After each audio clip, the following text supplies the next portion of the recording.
20, 21, 22, 23, 4 tahun ini 4 tahun. 5,6 juta ton. 5,6 juta ton. Juta. Oke, itu dapatnya bahkan dari otoritas Cina. Dari International Trade Center itu ada di bawah WTO, WTO ada, bahkan bulanan juga ada. Sambil yang tahunan aja lah gitu. Wah, ada ternyata, dan saya sudah beritahu para menteri itu, saya laporkan juga ke KPK, di follow up, tapi sekarang KPK-nya ya diam ya. Jadi nama-namanya ada. Misalnya kalau saya tanya tanpa harus menyebutkan nama, di kabinet ada di kabinet? Ada, tidak ada yang persahabatan tulus. Kalau untuk hal-hal yang buruk, melanggar hukum kan, Insya Allah akan terungkap semua nanti suatu ketika.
Assalamualaikum warahmatullahi wabarakatuh, sobat RH sekalian.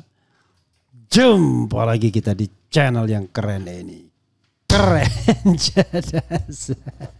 Ya, sobat RH sekalian, saya punya tamu istimewa yang mau saya kuliti dari A sampai Z, dari hulu sampai hilir gitu ya. Orang mengenalnya sebagai ekonom yang sangat kritis, tetapi tentu ada hal-hal lain yang pastinya menarik untuk digali. Bang Faisal Basri, ada ujungnya batu bara. Assalamualaikum warahmatullahi wabarakatuh, Bang. Waalaikumsalam. Kanan, Bang. Nah, nanti kalau nggak kanan dia diprotes oleh sobat era sekalian. Bang, makasih Bang ya udah datang Bang ya. Alhamdulillah. Oke, luar biasa. Kalau Bang Faisal ini biasa slow starter, tapi kalau sudah panas, wah ini unstoppable ya. Bang, pertanyaan pertama Bang ya, apa mood Abang hari ini? Persoalan yang terkait dengan korupsi. Tadi pagi lebih dari 3 jam ya ngobrol dengan teman-teman yang tahulah ya persoalan korupsi ini, terkait KPK, terkait dengan kasus-kasus di migas gitu. Ya mengkhawatirkan lah gitu. Jadi yang benar bisa jadi salah, benar dihukum, yang salah bebas gitu. Jadi kelihatan mendungnya semakin kelam gitu. Penegakan hukum di Indonesia makin tebang pilih. Kalau tidak ada backup masuk penjara gitu. Profesionalisme kalah gitu. Hari ini ya terbebani dengan persoalan-persoalan seperti itu. Oke. Itu ngobrol sama sesama aktivis, sesama ekonom. Profesional Ya di bidang apapun. Ya di bidang migas lah. Oke. Nah kalau profesional di bidang migas, kan abang pernah punya pengalaman tuh di situ. Ditunjuk sebagai apa waktu itu, ketua atau? Ketua tim reformasi tata kelola migas nasional. Oke, ketua tim reformasi tata kelola migas nasional. Saya tanya baliknya hari ini. Hari ini dibandingkan dengan rekomendasi abang gimana? Kalau pakai skala meter, kira-kira berapa persen yang sudah dilaksanakan atau belum dilaksanakan? Sudah dilaksanakan lah. Sudah pernah dilaksanakan tapi tidak berkelanjutan. Gitu. Oh jadi kalau pakai skala meter 0 meter. Kemudian misalnya Petral yang orang tahu padahal si PES ya, anak perusahaan Petral di Singapura itu dibubarkan tapi sekarang dibentuk yang baru. Gitu. Jadi pada awalnya sih bisa dikatakan cukup banyak ya yang dilaksanakan. Misalnya melakukan audit forensik atas transaksi minyak selama kurun waktu tertentu. Itu kita mintanya 2 tahun atau setahun, bahkan diperpanjang gitu. Sehingga memperoleh hasil yang makin transparan sebetulnya.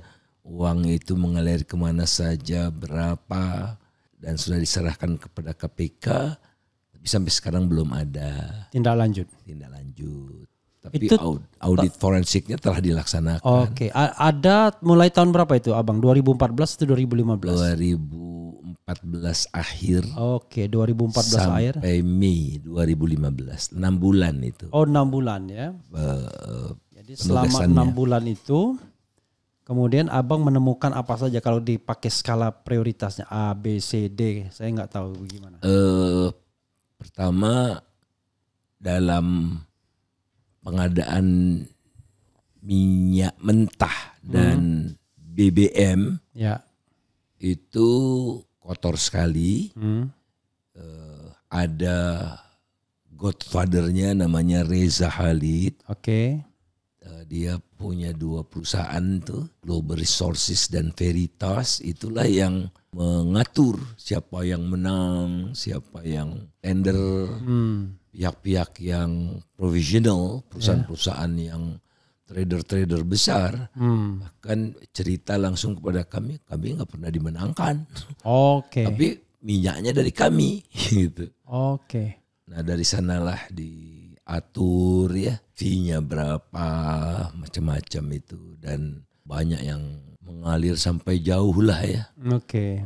Dana-dananya itu ya, elit-elit juga terlibat. Saya tidak pernah membaca hasil audit forensiknya, tapi saya diceritakan secara detail oleh pihak-pihak yang berkompeten. Ya, Direktur Utama Pertamina, menterinya, dan beberapa lagi lah. Yang mengadakan audit forensik siapa? Cordamente, perusahaan Australia. Itu profesional ya, swasta. Internasional ya. Internasional ya. Dari kurun waktu berapa sampai berapa? 2 tahun itu. Kecurigaan kami kan waktu itu menjelang pemilu. 2014. Pilpres 2014 ya. Pilpres zaman Prabowo Hatta Rajasa. Hatta Rajasa ya. Kan ya ada hubungannya juga lah Hatta dengan Reza itu kan. Ada fotonya itu lagi menikahkan anaknya. Dalam proses itulah. Jadi rentang waktu audit forensik itu dari tahun berapa sampai tahun berapa? 2012-2014 kalau saya tidak salah ya. Nggak apa-apa informasinya. Nah, kan gimana tata kelola minyak mentah ini tadi kan impor ya berarti ya? Impor ini. Ya. Jadi walaupun Indonesia negara penghasil minyak tapi kita impor. Ya minyak. Karena produksi kita turun terus. Ya. Sementara kebutuhan meningkat dari waktu ke waktu dengan cepat. Jadi impornya dari Singapura. Impornya dari berbagai negara. Kalau crude ada dari Angola, dari Saudi Arabia, dari mana-mana. Kalau BBM-nya memang Singapura, makanya anak perusahaan Petrol PES itu kedudukannya di Singapura. Petrolnya sendiri di Hong Kong. Oke, Petrol perusahaan siapa? Anak perusahaan Pertamina. Anak perusahaan Pertamina yang berkedudukan di Hong Kong. Petrol punya anak perusahaan lagi namanya PES. PES khusus untuk pengadaan BBM dan minyak mentah. Yang berbasis di Singapura. Oke, jadi barangkali barangnya bisa dari Angola, barangnya dari manapun, bisa, tapi belinya dari PES ini. Ya, ada proses yang disebut lelang gitu. Oke. Padahal ya. Pelaksana lelangnya? PES itu. PES. Jadi PES ini yang ngatur. Siapa yang menang, siapa yang kalah. Padahal katanya minyak. Yang mengorganize. Ya. Tapi konduktornya ya Reza Khalid itu. Oke. Reza sama PES apa hubungannya? Nggak ada. Tidak tapi ada. Dia bisa mengendalikan PES? Ya mitra lah gitu ya. Nah, Reza waktu itu perusahaannya apa? Veritas dan dia punya Global Resources. Itu perusahaan minyak? Perusahaan perdagangannya. Oil trading. Wah, ini kita harus belajar tata niaga migas berarti ya. Tapi secara umum begitu ya, temuan yang paling menonjol waktu itu ya. Banyak sih ya. Banyak ya. Ada kontrak karena minyak BBM yang kita butuhkan waktu itu kan premium ya. Iya. Nggak ada itu di pasar internasional itu. Oke. Barang busuk lah bisa dikatakan, RON-nya rendah ya, RON 88. Ya. Kalau Pertalite itu 90 itu. Kalau Pertamax 92 ya, 92. Ya. Baru ada turbo ya. Itu udah 96 barangkali. Nah, jadi harus di blending, harus dioplos, di blending ya. Nah, ada prosesnya di Singapura atau di perbatasan dengan Malaysia. Jadi minyak bagus terpaksa dioplos dengan yang jelek. Biar dengan untuk satu zat nafta ya. Untuk mendapatkan supaya premium turun. Iya. Bukan hanya di minyak sebetulnya. Di gula juga seperti itu. Kalau tadi kan RON, kalau di gula itu ikumsa. Kadar kemanisan, tihan atau gitu. Nggak ada hubungannya dengan manis atau tidak. Jadi di kita tuh standarnya sedemikian rendah sehingga tidak ada di pasar internasional itu. Maksudnya pasar internasional tuh yang trading activities yang transparan. Jadi harus dilakukan proses untuk menurunkan ikumsanya itu. Jadi menurunkan kualitasnya, bukan meningkatkan kualitasnya. Jadi secara teoritis kita beli minyak yang sudah bagus atau beli gula yang sudah bagus, masuk dalam negeri malah diturunkan kualitasnya. Ya. Oke. Ya kalau tidak, enggak apa-apa. Tapi ya harganya harga yang jelek itu. Bisa saja kan? Iya. Tapi diperlakukan sebagai standar yang RON 88. Tapi pada umumnya di blending. Agar turun facilities ya. Nah itu proses blending itu proses yang menguntungkan yang tukang ada pihaknya lain lagi. Misalnya dulu ada Trafigura nama perusahaannya itu Singapura itu. Dia trading dan blending. Biasanya kalau trader itu punya blending facility karena dia punya berbagai jenis minyak. Spesifikasi yang dibutuhkan oleh setiap pembeli berbeda-beda, jadi tinggal blend aja. Nah ruginya di mana itu kalau blending itu? Kan ada mainan lagi gitu, ada transaksional, kontrak, macam-macam itu yang tanpa lewat proses yang transparan. Oke. Intinya adalah yang bermasalahnya adalah tata kelolanya yang tidak transparan. Sangat tidak transparan. Banyak sekali saksi yang ya saya bahagianya waktu itu tuh pekerjaan tim ini mulus. Para pihak sedemikian sudah muaknya dengan praktik-praktik yang mereka alami di Singapura itu, mereka cerita apa adanya. Mereka minta diundang ke kantor di Jalan Pelaju itu. Mereka cerita apa di kantor kami kan terbuka ya. Nggak ada ruang-ruang tertutup gitu. Mereka cerita betapa bobroknya proses pengadaan BBM dan minyak mentah itu. Sekarang ya setelah 10 tahun itu ada nggak bekasnya peninggalan abang itu? Saya tidak mencermati terlalu detail lagi, tapi yang nyata itu dulu kita tidak tahu harga minyak itu menentukannya seperti apa. Bahkan menteri senior kita Pak Kwi Kian Gi pun tidak pernah diberitahu, walaupun diminta tidak diberikan. Gitu. Nah di era kami itu kami telusuri, kami diskusikan dengan stakeholders, kemudian kami umumkan formulanya seperti ini, cara menghitungnya seperti ini, sehingga semua orang sekarang bisa menghitung. Sekarang? Bisa. Sekarang dengan asal datanya ada ya. Nah sekarang dengan harga BBM sekarang ini misalnya, itu sudah sesuai dengan formula itu? Dilaksanakan rekomendasi kami itu kira-kira katakanlah hanya setahun. Tidak setelah sampai itu, sebetulnya. Setelah itu balik lagi ke titik nol. Balik lagi titik nol. Apalagi kemudian ada kasus di mana Menteri Sudirman Said akhirnya di reshuffle. 2016 kan reshuffle-nya dia.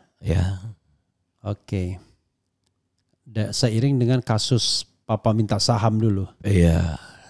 Yang juga menyebut nama yang abang sebutkan tadi. Ya ada Reza Halid juga kan. Luar biasa negara kita ini. Bang, abang sering sekali bicara tentang misalnya nikel ya kan. Atau kekonyolan ekonomi Indonesia lainnya yang barangkali abang bisa ceritakan. Dan abang keras sekali. Bahkan abang misalnya ngomong apa adanya. Abang pernah cerita pernah dikasihkan datanya itu kepada Luhut atau kepada pemerintah. Tapi ya terjadi terus. Termasuk misalnya penyelundupan nikel ya. Biji nikel. Biji nikel. Abang juga yang membongkarnya. Ada dua hal. Itu data dari mana? Yang kedua kok abang aman-aman aja. Silakan bang. Ya kan secara resmi biji nikel itu dilarang diekspor. Dijual ke luar negeri.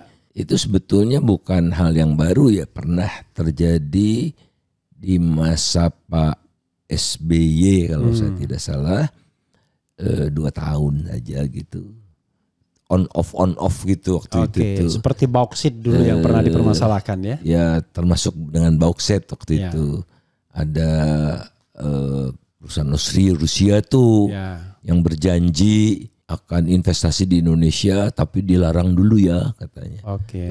Udah lewat lah ya. Nah kemudian di era Jokowi mulai berlaku efektif itu Januari 2020. Sehingga data ekspor biji nikel dari Indonesia tidak ada. Dari Badan Pusat Statistik itu tidak ada. Jadi larangan ekspor tambang itu pernah terjadi di era Jokowi, di era Pak SBY. Di era Pak Jokowi itu hilirisasi namanya kan, itu sebetulnya di era Pak SBY dimulainya. Efektif diberlakukan hanya untuk nikel, biji nikel. Mulai berlaku efektif 2020 Januari, 1 Januari lah ya. Sehingga datanya di Badan Pusat Statistik tidak ada. Tapi saya ya namanya peneliti kan, ya saya dibesarkan sebagai peneliti gitu. Cek data dari China-nya begitu. Ada, kita bisa mencari apakah China mengimpor biji nikel dari Indonesia. Ternyata ada. Jadi dari tahun 2020, 2021, 2022, 2023 pun tahun lalu masih ada 300.000 ton tahun lalu itu. Sehingga totalnya dalam berapa tahun tuh? 2000, 2001, 20, 21, 22, 23, 4 tahun ini 4 tahun? 5,6 juta ton. 5,6 juta ton. Juta. Oke, itu dapatnya bahkan dari otoritas Cina. Dari International Trade Center itu ada di bawah WTO, WTO ada bahkan bulanan juga ada. Sambil yang tahunan aja lah gitu. Wah ada ternyata, dan saya sudah beritahu para menteri itu, saya laporkan juga ke KPK, di follow up, tapi sekarang KPK-nya ya diam ya. Sampai sekarang senyap lagi itu. Dan per 5,6 juta ton ini kerugian negara berapa diperkirakan? Abang hitung. Harus dihitung lebih telaten ya. Tapi maksudnya kira-kira kasar. Bisa sampai berapa? Harganya tuh berkisar antara 50 sampai 80 dolar per ton. 80 ya. Kali aja lah. Sekian triliun lah pokoknya. Ya. Negara rugi sekian triliun gitu ya. Sampai sekarang nggak ada tindak lanjutnya itu? Soal penyelundupan. Nggak pernah kita dengar lagi. Kan ini kan ibaratnya kan bisa dikenakan pasal-pasal penyelundupan, tindak pidana korupsi dan lain sebagainya kan. Membantu Pak Luhut, eselon satunya mengatakan, oh itu dari Kalimantan Utara, bukan biji nikel, tapi biji besi. Dan itu penyelundupan bukan dari itu. Nah ternyata dari teman-teman yang membantu KPK juga dibantu oleh expert dari luar gitu. Nah, ada kawan yang udah melalang buana bantu KPK dan kejaksaan itu, yang diselundupkan itu ya biji nikel, tapi perusahaannya izinnya biji besi gitu. Jadi kong kali kongnya di sana. Ya, tapi di China dicek sama bea cukai China, oh ini biji nikel, ya udah. Kenapa tetap bisa masuk? Kong kali kong juga di Cina-nya berarti? Atau ganti dokumen? itu harusnya di KPK lah yang menindaklanjuti kan. Hitung-hitungannya juga saya berikan ke KPK. Waktu itu baru sampai 2022. 2023 baru terbit bulan Juni ini. Padahal tahun lalu masih ada penyelundupan itu ya? Masih 300.000 ton. 2024 ingat ada juga atau udah berhenti? Belum ada datanya saya. Datanya belum rilis ya. Datanya. Ada sih sebetulnya data bulanan, tapi saya tidak tengok lah. Karena biasanya kecil-kecil tiap bulan itu. Bang, abang sampai mengatakan ya, tidak ada negeri yang setolol ini kalau soal nikel itu. Terlepas dari penyelundupan, kalau penyelundupan lebih tolol lagi negara ini kan. Yang menyelundupkan pinter. Untung yang menyelundupkannya orang-orang kuat. Orang-orang di lingkar pemerintahan juga diduga. Ya. Karena kalau sudah ngomong nikel kan yang bermain kan sebenarnya kan orang-orang yang di lingkar pemerintahan juga kan. Ya. Itu. Lingkar pemerintahan, di puncak kekuasaan ada. Tentara juga ada. Oknum ya. Iya. Tentara tidak melakukan hal-hal seperti itu kan. Oknum. Nggak ada yang resmi kan. Pemerintah Indonesia nggak ada yang resmi. Iya. Pasti oknum semua kan. Iya. Walaupun oknum itu ada berkuasa. Ada nama-namanya saya. Jadi nama-namanya ada. Misalnya kalau saya tanya tanpa harus menyebutkan nama. Di kabinet ada di kabinet? Ada. Tidak ada yang persahabatan tulus. Kalau untuk hal-hal yang buruk, melanggar hukum kan. Ya. Insya Allah akan terungkap semua nanti suatu ketika. Itulah sebabnya kemudian kekuasaan sekarang takut sekali kalau kalah begitu. Betul. Ketakutannya sudah sedemikian sangat sehingga upaya untuk perlindungannya pun teramat eksesif gitu ya.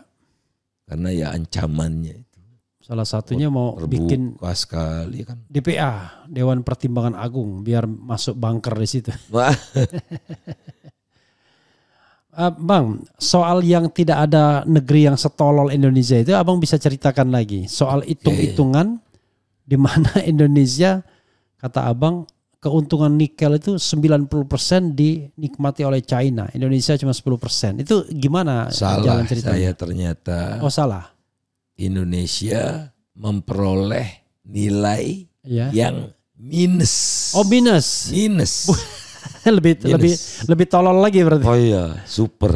Nah, jadi ikan dari biji nikel digali oleh petambangan, kemudian dimasukkanlah di smelter. Ya, smelter. Yang hampir semua berasal dari China itu perusahaannya. Jadi misalnya salah satu yang paling banyak itu ferronikel. Oke. Nah 95% lebih ferronikel yang dihasilkan dari smelter itu diolah kembali dalam bentuk itu stainless steel. Stainless steel ya. Ada di kita semua di. Baterai enggak? Tidak ada. Enggak ada. Dalam bentuk ferronikel itu kira-kira pemurniannya kalau biji nikel itu 1,7, kira-kira 1,7 1,8%. Kalau ferronikel kira-kira 20-25% gitu. Masih raw lah. Masih gitu. rendah ya. Nah itu dibawa ke China untuk diolah lebih lanjut, menghasilkan gunting, menghasilkan produk-produk stainless steel lah gitu. Termasuk untuk kebutuhan industri dan ya lain-lain lah gitu. Baru misalnya jadi sendok, jadi garpu, jadi gunting, baru datang ke Indonesia itu. Diimpor. Tidak ada pabrik sendok, tidak ada pabrik gunting, tidak ada pabrik garpu, tidak ada pabrik pisau yang dihasilkan di Indonesia ini oleh proses smelter itu tidak ada. Ada sedikit, makanya saya katakan tidak 100% kan, lebih dari 95%. Ada pabrik panci mengambil juga sebagian bahan bakunya dari Tingsan, itu salah satu yang terbesar. Nah, jadi misalnya biji nikel ini nilainya 10, ferronikelnya 40 misalnya. Maka smelter itu menghasilkan nilai tambah 30 kan, 40 kurang 10. Nah 30 ini siapa yang nikmati? Pemilik modal. 100% pemilik modalnya China. Keuntungan ya, keuntungan entrepreneurnya. 100% dari China. Ada dari Indonesia Aneka Tambang dengan Vale ya, tapi sangat kecil sekali. Ini kan fenomena yang terbaru ini. Jadi pengusahanya 100% dari China, ya keuntungannya 100% dari ke China. Hak mereka. Teknologinya dari China. Kan bayar paten teknologi itu kan. Patent fee-nya 100% lari ke China. Modalnya dari bank-bank China. Bayar bunganya ke China juga. Nah tinggal dua, tanah dan pekerja. Nah ini smelter ini padat modal dan padat teknologi, jadi sedikit pekerjanya. Di antara sedikit itu ada puluhan ribu dari China yang upahnya itu 17 sampai 54 juta kira-kira ya. Nah kita UMP aja rata-rata ya dekat UMP gitu kira-kira 7 juta. Jadi majority juga lari ke China. Sementara landnya kan bayar PBB kan murah, seketip barangkali per meter square itu. Jadi 90% lebih saya katakan lari ke China. Nah tapi saya lupa mereka dapat subsidi. Subsidi ekspor? Bukan. Subsidi apa? Jadi subsidi. Mereka kan itu proses pembakaran. Nah jadi pembangkit listrik biasanya punya sendiri. Membangun pembangkit listrik sendiri tenaga batu bara. Nah batu baranya sebagai contoh tahun 2022 kemarin harga batu bara rata-rata itu $345. Tapi mereka atas kemurahan pemerintah hanya membeli $80. Jadi subsidinya per ton berapa? 275. Nah, kalau subsidi saya masukkan minus kita. Berapa tadi? Sorry, saya tiba-tiba lost. 345 waktu tahun 2022 ya. Dan mereka cuma beli Rata-rata 80. Jauh sekali. Itu apa? Batu baranya? Batu baranya. Atas nama PSN dan Domestic Market Obligation, DMO. Oke. Nah, kalau dimasukkan subsidinya. Iya. Kita dapat tidak sampai 10%. Tapi kita kembalikan lagi dalam subsidi kan. Iya. Jadi domestic market obligation itu maksudnya Cina juga sebenarnya yang di domestik sini. PLN tentu saja wajar kalau dapat subsidi. Iya. Jadi kalau perusahaan batubara itu wajib berapa persen, 25% untuk domestic market. Untuk kebutuhan domestik masuk mereka. Oh, jadi mereka dihitung domestik juga. Karena yang PSN, iya. Karena memang di domestik kan. Iya. Jadi minus kita dapatnya. Kalau ditambah pula dengan kerusakan lingkungan, kerusakan sosial, minusnya semakin besar. Oke, dan itu negeri yang setolol-tololnya berarti. Dia tidak ada negeri separah itu. Tapi itu untuk negaranya, tapi untuk kompradornya enggak. Yang kan selalu kan kalau ekonomis begitu kan pasti ada kompradornya kan. Ya, yang kita tidak tahu ya dealnya seperti apa dengan China. Mungkin ya oke, saya biayai deh kereta cepat. Nah kan nggak sanggup, nggak punya duit. Oke, saya biayai deh. Meleset sedikit, oke lah saya talangi. Kasih kayak konsesi macam-macam ya. Daya alam biasanya itu di berbagai negara juga seperti itu. Yang terjadi pada Laos juga seperti itu. Dan tujuannya adalah membangkrutkan negara itu? Saya tidak sampai ke sana, tapi memperoleh sumber daya alam yang sebesar-besarnya untuk menjadi produk strategis mereka sebagai kekuatan ekonomi dunia kan. Jadi mereka ini kan BRICS ya. Obor. Ya.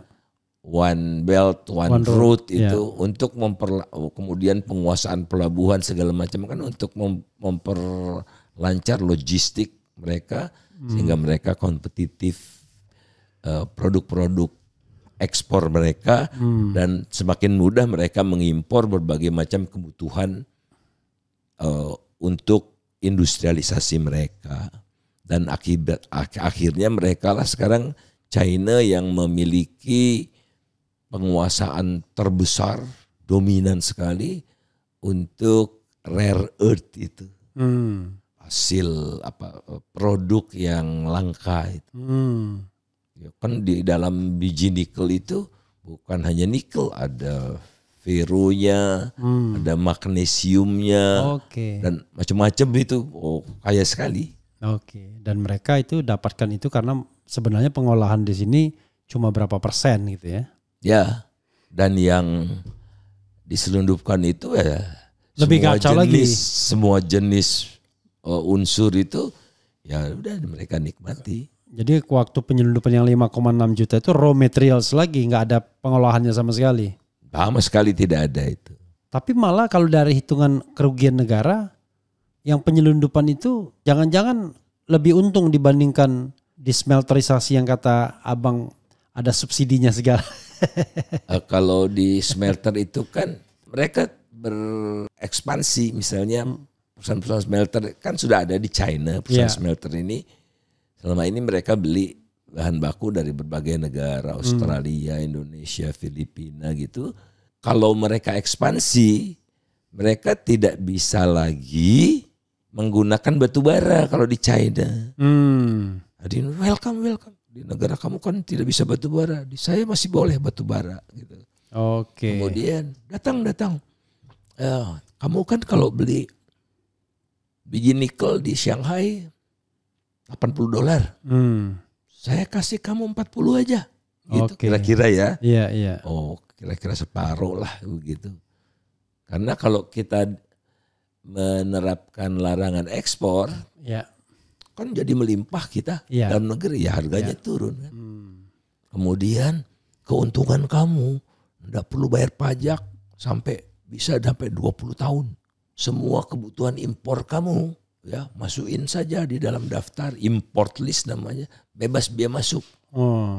Pekerja kamu datangkan, tidak perlu visa kerja, visa turis juga, visa kunjungan boleh. Ya siapa yang enggak mau? Lalu untungnya bagi kita apa itu? Ya itu tadi minus. Enggak, maksudnya untungnya kalau orang melakukan itu ya keuntungan pribadi berarti.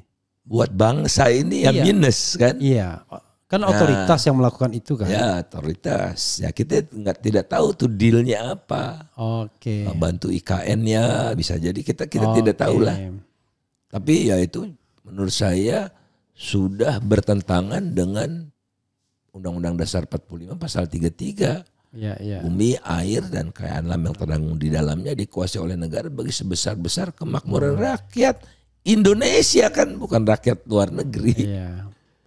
Jadi harus dijatuhkan sejak lama Jokowi. Tapi mungkin jangan-jangan pasal itu kurang lengkap. Jangan-jangan rakyat bisa dibacanya rakyat RRC, rakyat Indonesia, rakyat Singapura.